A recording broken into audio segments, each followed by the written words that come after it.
सभी लोगों को मेरा नमस्कार और आपका स्वागत है मेरे चैनल टॉप 5 एमएस में। और मैं सौरभ सिंह आज आपके लिए लेकर आया हूं निर्देशांक ज्यामिति, जिसमें मैं आपको पहले तो इनके सूत्र बताऊंगा और इसके एक दो सवाल सरल तरीके से कराए जाएंगे।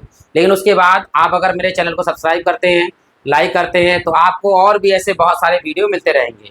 चलिए शुरू करते हैं निर्देशांक ज्यामिति, जिसको अंग्रेजी में बोलते हैं कोऑर्डिनेट ज्योमेट्री, जिसमें हम पढ़ेंगे पहले दो बिंदुओं के बीच की दूरी का सूत्र और एक दो सवाल, मध्य बिंदु के फार्मूला और इसके जो कुछ सवाल अंतःविभाजित और भागविभाजित वाले। चलिए शुरू करते हैं। सबसे पहले हम फार्मूला शुरू करते हैं दो बिंदुओं के बीच की दूरी को। मान लीजिए दो बिंदु हैं आपके, माना दो बिंदु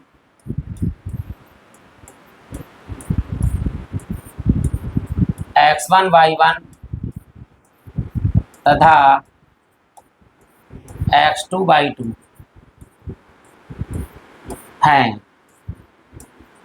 तो इनके बीच की दूरी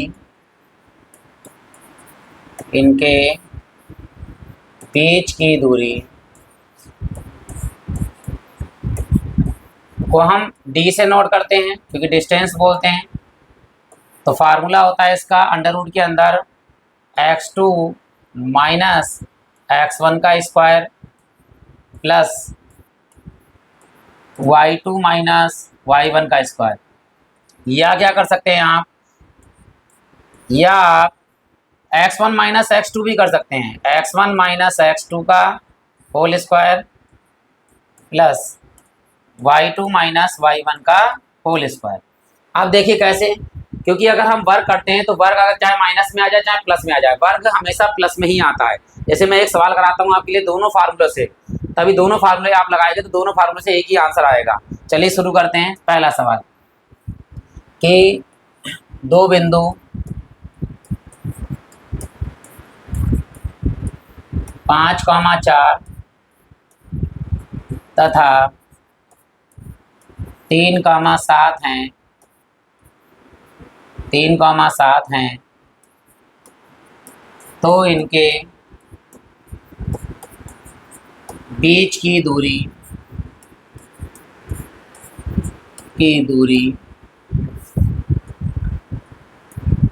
ज्ञात कीजिए।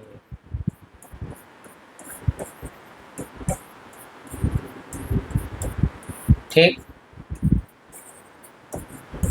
पहले वाले बिंदु को हमने मान लिया x1 और y1।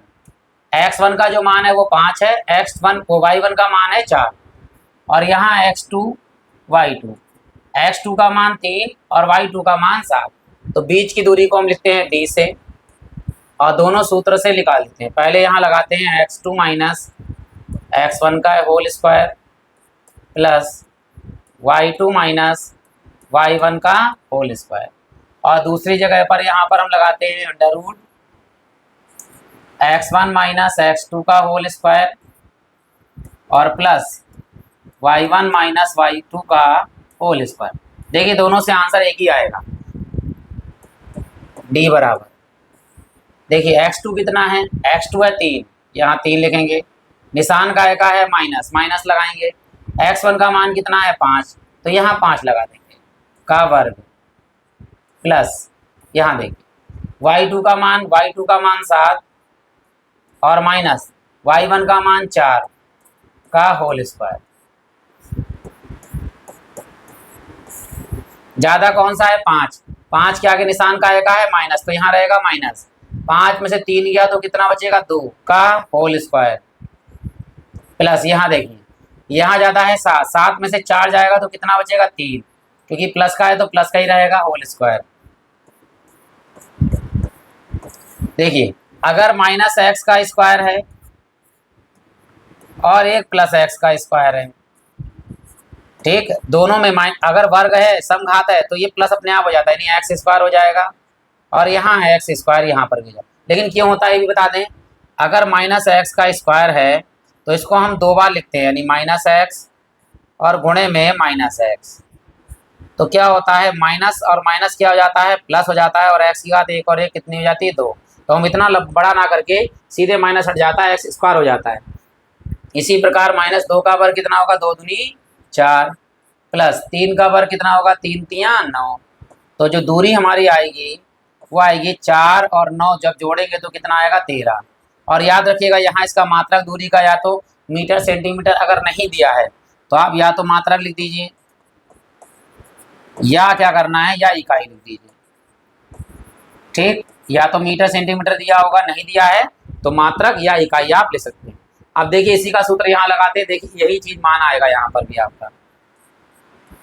अब हम क्या करते हैं x1 में से x1 यानी 5 में से घटाएंगे 3 यानी 5 माइनस 3, तो 5 माइनस 3 का होल स्क्वायर प्लस y1 कितना है, y1 है 4 और 4 में से 7 घटाएंगे तो 4 माइनस 3 वो 7 का होल स्क्वायर। यहाँ अब 5 में से 3 जाएगा तो 5 में से 3 गया तो कितना बचेगा 2 का वर्ग प्लस, अब यहाँ माइनस के ज़्यादा है तो 7 माइनस के ज़्यादा है तो माइनस का आएगा, 7 में से 4 जाएंगे तो 3 का वर्ग। देखिए यहाँ जो चीज़ माइनस में थी वो चीज़ प्लस में आई, यहाँ जो चीज़ प्लस में थी वो माइनस में आई, लेकिन वर्ग हमेशा प्लस में ही होता है। तो यहाँ देखिए करेंगे 2 दूनी 4 प्लस के 3 तियाँ 9, 9 और 4 कितने हो गए 13। ठीक, तो यहाँ लिख सकते हैं आप मात्रक या लिख सकते हैं इकाई। तो देखिए आप चाहे ये वाला सूत्र लगाइए चाहे ये वाला लगाइए, बिल्कुल आंसर आपका दोनों एक ही आएगा। लेकिन अब हम क्या करेंगे, सूत्र तो लिखेंगे लेकिन यही लाइन ना करके यही लाइन भी डायरेक्ट कर सकते हो। कैसे कर सकते हो बताते हैं हम आपके लिए। चलिए अब मान लीजिए यहाँ पर सवाल दे दिया गया कि बिंदु माइनस के 3 कामा 8 तथा 5 कामा माइनस के 2 के बीच की दूरी बीच की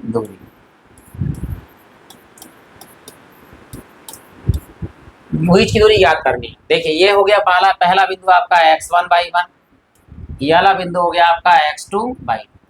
ठीक, तो सूत्र हो गया हमारा क्या, बीच की दूरी d बराबर x2 माइनस x1 का whole square plus y2 minus y1 का होल स्क्वायर। अब यहाँ लिखेंगे देखिए x2 का मान देखिए क्या है, x2 का मान हमारे पास कितना है 5, हमने 5 लिखा, सूत्र में क्या है माइनस, माइनस लगाया। अब x1 का मान देखिए, x1 का मान है -3, ध्यान दीजिएगा, और यहाँ माइनस पहले से हमारा सूत्र वाला है और x1 का मान माइनस है तो ये माइनस ये वाला माइनस ये वाला तो क्या हो जाएगा प्लस हो जाएगा, और 3 यहाँ आ जाएगा का होल स्क्वायर प्लस ये वाला। अब y2 का मान कितना है देखिए -2 और ये है माइनस, y1 का मान कितना है 8 तो यहाँ 8 हो गया का वर्ग। ठीक, d यहाँ 5 और 3 कितने हो गए 8, 8 का वर्ग प्लस दोनों माइनस के देखिए निशान का आएगा माइनस का ही आएगा, लेकिन दोनों जुड़ जाएंगे, 8 और 2 कितने हो गए 10 का वर्ग d बराबर 8 का वर्ग हो गया 8 × 8 = 64 प्लस 10 का वर्ग हो गया 10 धाम 100, तो यहाँ जोड़ देंगे दोनों को, 100 और 64 कितने हो गए 164, या इकाई लिख दीजिए या आप मात्रा लिख दीजिए, दोनों ही आपका आंसर बिल्कुल सही है। ठीक, अब बढ़ते हैं हम एक सवाल और करा देते जिसमें ए बी करके आ जाता है सवाल, तो उस तरह का एक सवाल करा देते हैं। अब मान लीजिए 2 बिंदु दिए हैं आपके लिए, बिंदु 3A, 4B तथा माइनस के 2A, माइनस के 3B कर दिए। ठीक,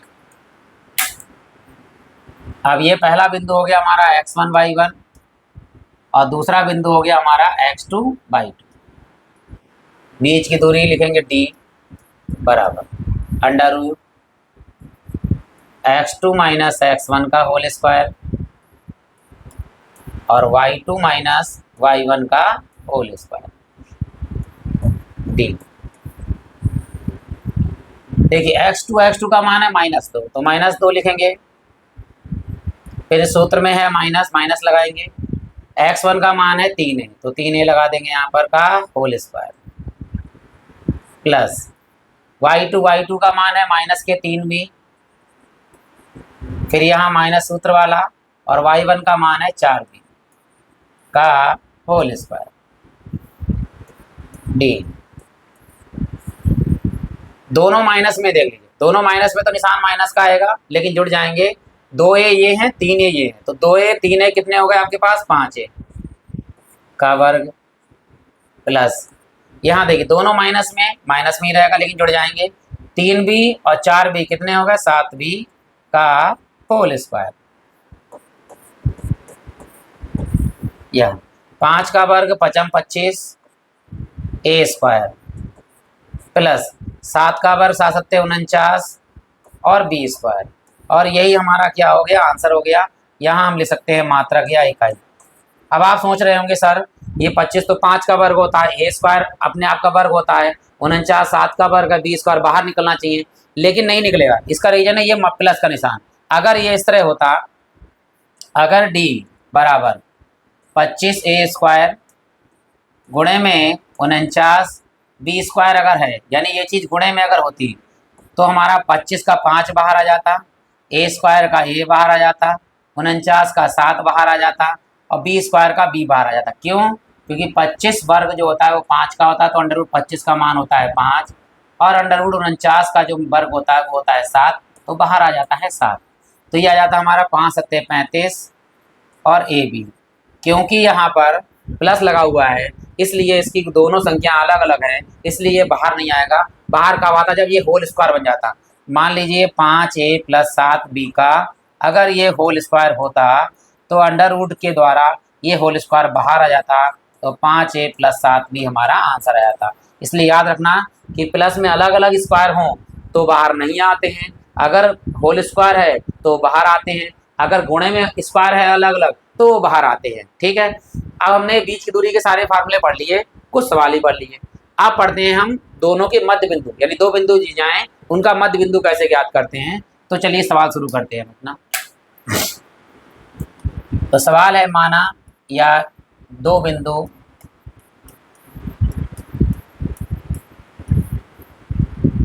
-3,5 तथा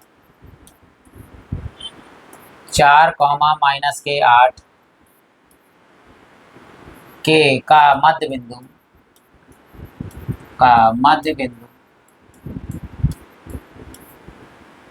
M है, तो M के निर्देशांक ज्ञात कीजिए।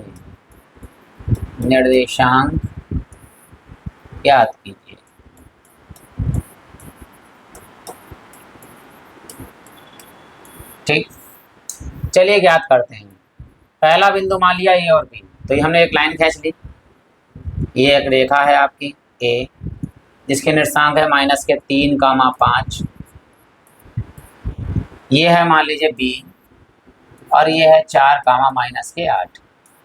तो पहला बिंदु हमने मान लिया x1/1 और दूसरा मान लिया हमने x2/2, और इसका बीच वाला बिंदु हो गया ये हमारा है, इसको हमने मान लिया कैपिटल X और कैपिटल Y। ठीक, तो मध्य बिंदु के निर्देशांक क्या होते हैं उसका पहले फार्मूला बता देते हैं हम आपके लिए कि मध्य बिंदु के निर्देशांक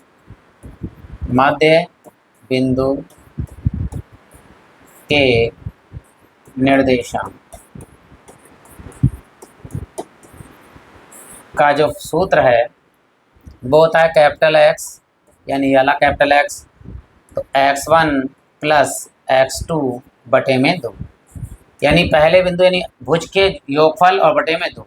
अब यहाँ लिखेंगे, देखिए कैपिटल Y बराबर होगा दोनों का y1 + y2 यानी कोटियों का योग बटे में 2। कितना सरल है, आराम से देखिए निकाल लेते हैं। कैपिटल X बराबर x1 का मान कितना है -3, तो -3, यहाँ है प्लस और यहाँ भी 4 प्लस का ही है तो प्लस का 4, और बटे में हमारे पास है 2। यहाँ देखिए ज़्यादा कौन है, 4 में से 3 जाएगा तो कितना बचेगा 1, और बटे में कितना है 2, तो x का तो मान आ गया 1/2। अब y पर चलते हैं, देखिए y1 का मान है 5 और यहाँ है -8। देखो ये प्लस है तो प्लस माइनस क्या होता है बेटा, माइनस होता है। जब याद रखना प्लस की गुणा अगर हो रही है माइनस से तो प्लस माइनस माइनस होता है, अगर माइनस की गुणा प्लस से हो रही है तो भी माइनस होता है, यदि प्लस की गुणा प्लस से हो रही है तो प्लस आता है, यदि माइनस की गुणा माइनस से हो रही है तो भी प्लस आता है। यदि एक जैसे निशानों की गुणा हो रही है यानी प्लस प्लस की या माइनस माइनस की, सदैव प्लस आता है। अगर अलग अलग साइनों की गुणा हो रही है यानी प्लस की माइनस से, माइनस की प्लस से, तो माइनस आता है। याद रखना, अगर दो साइन हैं दोनों अलग अलग हैं, एक प्लस एक माइनस, तो गुणा उनकी माइनस में आएगी। अगर दोनों साइन सेम है, प्लस प्लस या माइनस माइनस, तो सदैव प्लस आएगा। आशा है कि आपको आता है, लेकिन फिर भी मैंने बता दिया कुछ कमजोर बच्चों के लिए। अब y2 का मान कितना देखिए, -8 प्लस सूत्र वाला माइनस, तो प्लस माइनस माइनस 8 और बटे में कितना है 2। तो y बराबर हमारे पास आ गया 8 में से 5, यानी माइनस का ज़्यादा है तो माइनस का निशान आएगा, और 8 में से 5 गया तो कितना बचेगा 3 बटे में 2। तो y का मान आ गया हमारे पास में माइनस के 3 बटे 2। तो अतः मध्य बिंदु, अतः मध्य बिंदु जो m है उसके निर्देशांक हो गए हमारे पास में capital X comma capital Y, जिसका मान जो आया है 1/2 और माइनस के 3/2, यानी 1/2 कॉमा माइनस के 3/2। तो ये हमारा मध्य बिंदु वाला सूत्र भी आ गया है ये, और ये सवाल भी कर दिया। एक और सवाल कराते हैं जिसमें बटे में ले लिया जाए, मतलब ये तो हमारे सिंपल से मतलब जो पूर्णांक थे, लेकिन अब हम ले रहे हैं आपके जो है परमेय संख्या, यानी अंश और हर भी दिया हो उसमें। चलिए शुरू करते हैं। दो बिंदु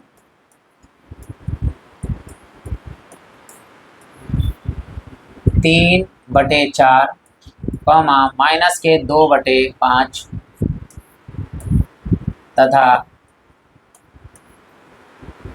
माइनस के 2/3 और कॉमा 4/7 का मध्य बिंदु निकालना है, का मध्य बिंदु। चलिए सीधे डायरेक्ट लिख देते हैं हम यहाँ पे, पहले बिंदु को x1/1, दूसरे वाले बिंदु को हमने ले लिया x2/2। मध्य बिंदु का फार्मूला डायरेक्ट लगा लेते हैं हम यहाँ पर, कैपिटल X बराबर x1 प्लस x2 और बटे में 2। यहाँ लिखते हैं y वाला, कैपिटल Y बराबर y1 प्लस y2 और बटे में 2। ठीक, अब देखिए मान लगाते हैं। x1 का मान कितना है 3/4, तो 3/4 लगाया हमने, ठीक है, प्लस का निशान, लेकिन यहाँ माइनस है तो माइनस और जो प्लस है तो क्या कर देगा, माइनस कर देगा। कितना है 2/3 और बटे में वाला 2 है। अब देखिए इसको हल करते हैं, बटे का 2 तो जैसे ही रहेगा ये लिखा रहेगा, लेकिन ऊपर ऊपर का या तो एलसीएम लेकर हल कर लीजिए, या क्या करना है नीचे नीचे गुणा करिए। इसकी गुणा करते हैं इससे, तो 4 3 12। ठीक, अब इस तिरछी गुणा करते हैं, इसकी गुणा इससे, निशान वही रहेगा माइनस का, इसकी गुणा इससे करेंगे 3 3 9 और निशान का आएगा है माइनस। तो 4 की गुणा करेंगे 2 से, 4 दूनी 8। जो ऊपर वाले का बटे होता है, यानी ऊपर वाले का जो हर है वो नीचे गुणा हो जाएगी अंश से। तो x बराबर, अब देखिए 9 में से 8 जाएगा तो कितना बचेगा 1, और बटे में नीचे 2 है, और जो ऊपर वाला हर था उसकी गुणा इससे हो जाएगी 2 12 से। तो ये हो गया x बराबर, ऊपर 1 है नीचे 12 दूनी 24, 1/24 हमारा आया x का मान। अब y का लेते हैं, देखो y बराबर, ये y1 है, y1 कितना है माइनस के 2/5, तो माइनस के 2/5, फिर निशान है प्लस का, और यहाँ भी प्लस है तो प्लस ही रहेगा, 3 4/7, और इसके बटे में कितना है 2 y। ये बटे वाला नीचे वाला तो ऐसे ही रहेगा, या तो एलसीएम ले लीजिए, 7 और 5 का 35 ही आएगा, तो डायरेक्ट हम नीचे नीचे गुणा कर देते हैं।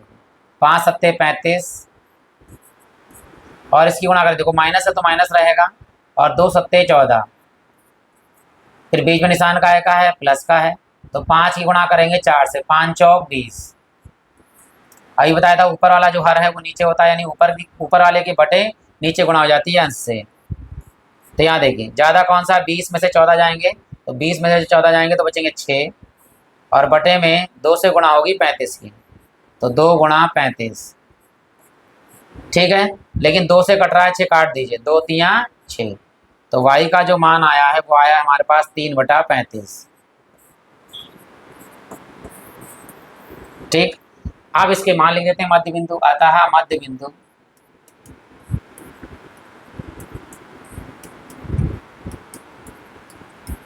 क्या थे निर्देशांक? Capital X comma capital Y. Capital X का मान था 1/24 कॉमा कैपिटल वाई का मान था 3/35। ये आपका आंसर होगा। ये तो अभी सरल सवाल चल रहे हैं इस वीडियो में। अब जब आगे वीडियो लेके आऊंगा इसी चैप्टर का तो उसमें कठिन सवाल या और भी बहुत सारे सवाल लेकर आएंगे। तो ये तो हमारे मध्य बिंदु के हो गए। अब हम आते हैं अंतःविभाजित और बहाविभाजित का। पहले सूत्र बताते हैं और सूत्र के बाद में इनके सवाल कराते हैं। चलिए, तो पहले अंतःविभाजित इधर लिख देता हूँ, उधर बहाविभाजित। तो अंतःविभाजित का जो फार्मूला होता है, अंतःविभाजित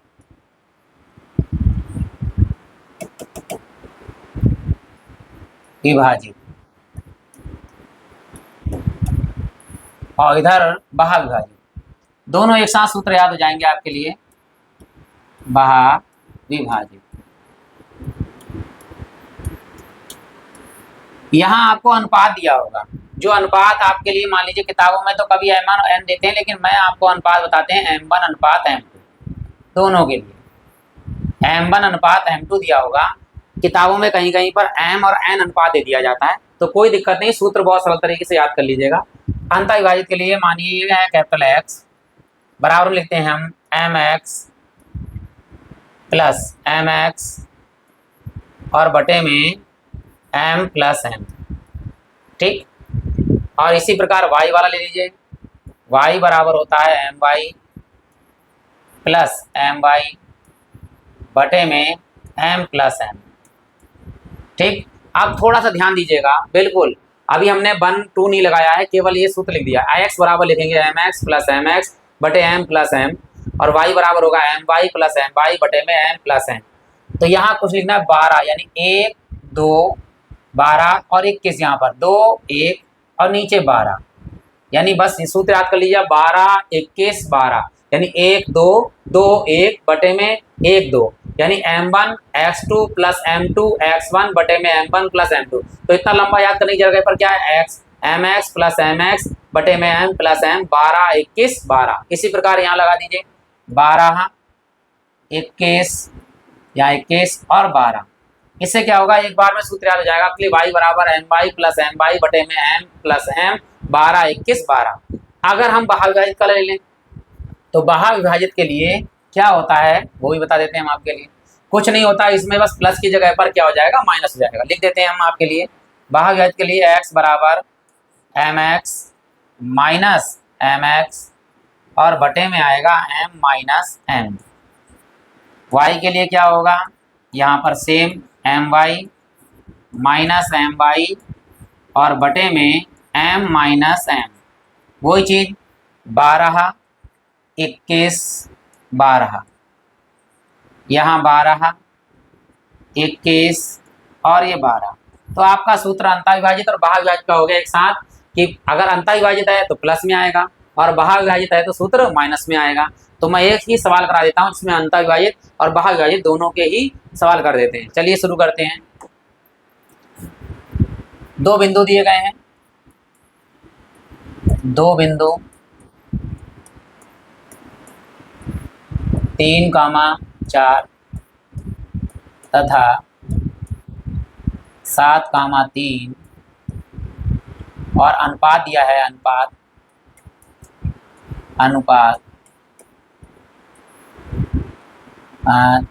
3:2। अभी मैंने यहाँ लिखा नहीं कि अंतः अनुपात है या बहा अनुपात है, तो आप अंतः में अंतः वाला लगा देंगे, बहा में बहा वाला लगा देंगे।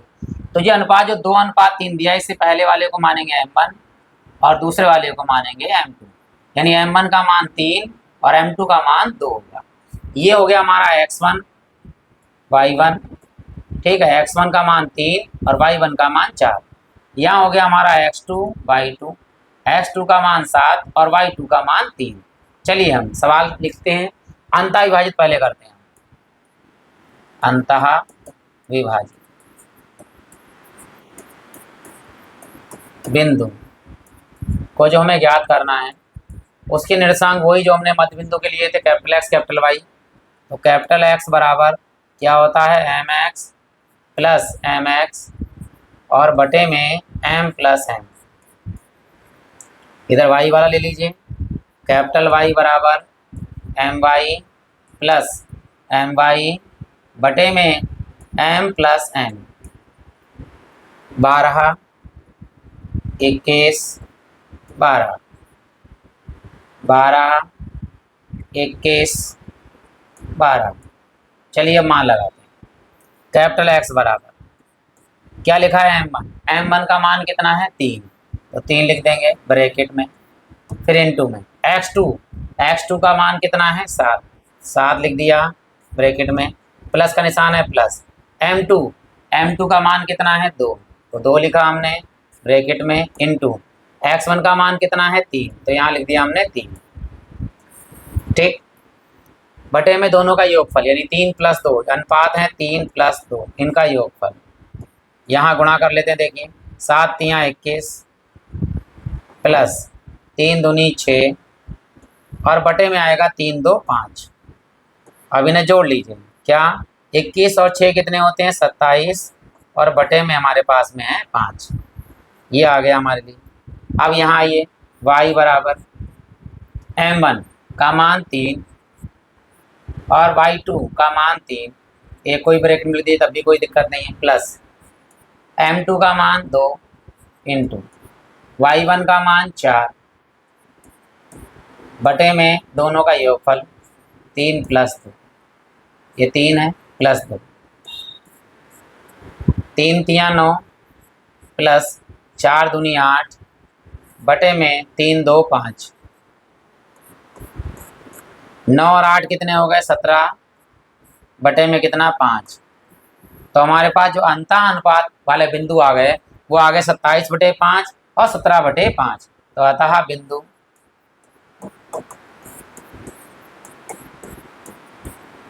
आया है कैपिटल X, कैपिटल Y। 27/5 यहाँ 17/5। ये तो अंतःविभाजित वाले बिंदु हमारे पास प्राप्त हो गए। अब बात करते हैं बहुविभाजित के लिए, तो पहले इसको हटा देते हैं।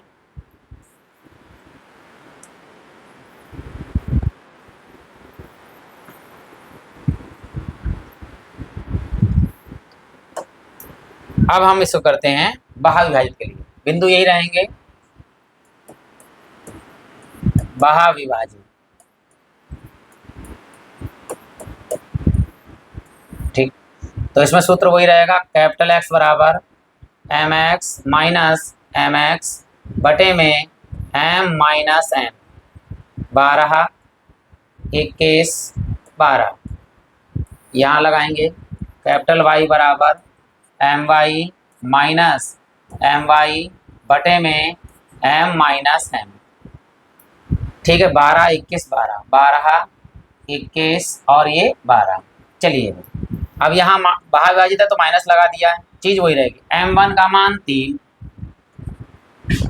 इंटू में x2 का मान 7 माइनस m2 का मान 2 और x1 का मान 3 बटे में 3 - 2, 3 - 2। कैपिटल X बराबर 7 × 21 माइनस 3 दूनी 6 और बटे में 3 में से 2 गया तो 1, यहाँ ऊपर घटाएंगे। देखिए 21 में से जाएगा 6 तो कितने बचेंगे आपके पास 15 बटे में 1 लिखें या ना लिखें कोई फर्क नहीं पड़ता, यानी कैपिटल X बराबर 15, क्योंकि जिसके नीचे कुछ नहीं होता है उसके नीचे सदैव 1 होता है। तो ये आ गए 15। इधर देखिए y बराबर m1 का मान 3, y2 का मान 3 माइनस m2 का मान 2, y1 का मान 4 और बटे में 3 - 2, 3 - 2। y बराबर 3 × 9 माइनस 4 दूनी 8 और नीचे 3 में से 2 गया तो 1। अब 1 लिखने की कोई ज़रूरत नहीं, बटे में अगर 1 आ जाता तो उसे हटा देते हैं। ऊपर 9 में से 8 गया तो कितना बचा 1, 1/1 की जगह पर हमने लिख दिया 1। तो अतः जो बिंदु प्राप्त हुआ है वो हुआ है कैपिटल X, कैपिटल Y बराबर 15,1, 15,1, 15,1। अगर आपको वीडियो पसंद आया हो तो लाइक कर सकते हैं और प्ले लिस्ट में जाकर आप ऐसे बहुत सारे वीडियो देख सकते हैं और धीरे धीरे आपको और भी ज़्यादा मिलते रहेंगे। एक सवाल मैं और कराता हूँ। मान लीजिए त्रिभुज आ जाए और त्रिभुज के केंद्र के निर्देशांक अगर आपको प्राप्त करने हो तो कैसे करेंगे, देखिए। मान लीजिए त्रिभुज हो गया हमारे पास में। अब त्रिभुज के शीर्ष दे रखे हैं, मान लीजिए ए, बी और ये सी। मान लीजिए त्रिभुज का शीर्ष दिया हुआ है -7, -5, ठीक। ये दे दिया है हमारे लिए 4, 3 और ये दे दिया है 13, 11। ये हमें 3 बिंदु दे दिए जाए। इसके केंद्र का यानी बीच में जो केंद्र दिया जाए, इस केंद्र के निर्देशांक आपको ज्ञात करने, वो मान लिया कैपिटल X और कैपिटल Y हैं। ये आपको ज्ञात करना है। तो कैसे ज्ञात करेंगे? जो अभी हमने मध्य बिंदु का सूत्र लगाया था उसी से लिख लेगा, लेकिन अब यहाँ पर 3 बिंदु हैं तो कैसे लिखेंगे? पहले वाले बिंदु को लिख लेंगे हम x1 y1। पहले वाले बिंदु को लिख लेंगे हम यहाँ x1 y1, ये x1 का मान, ये y1 का मान। इसे हम लिख देंगे x2 y2 और इसे लिख देंगे हम x3 y3, ठीक। तो त्रिभुज के केंद्र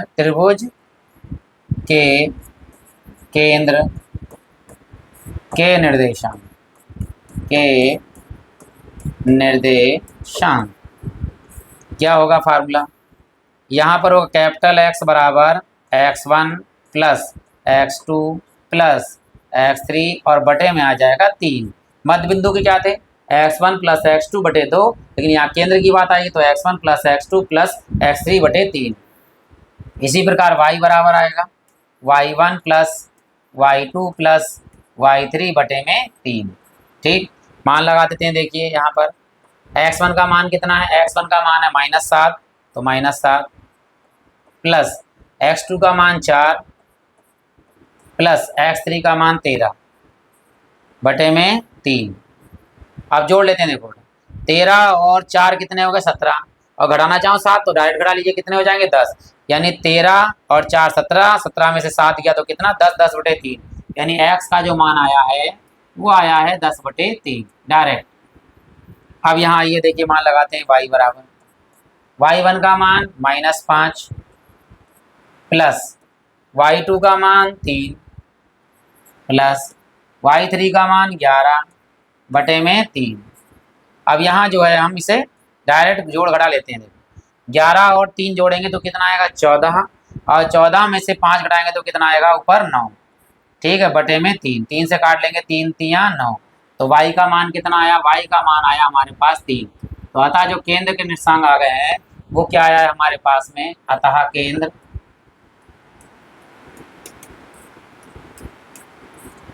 बराबर में है कैपिटल X, कैपिटल Y, जिसके निर्देशांक प्राप्त हुए हैं 10 बटे 3 और 3। ये हमारा आंसर आ गया, ठीक है। आप सभी लोगों का हृदय से धन्यवाद है।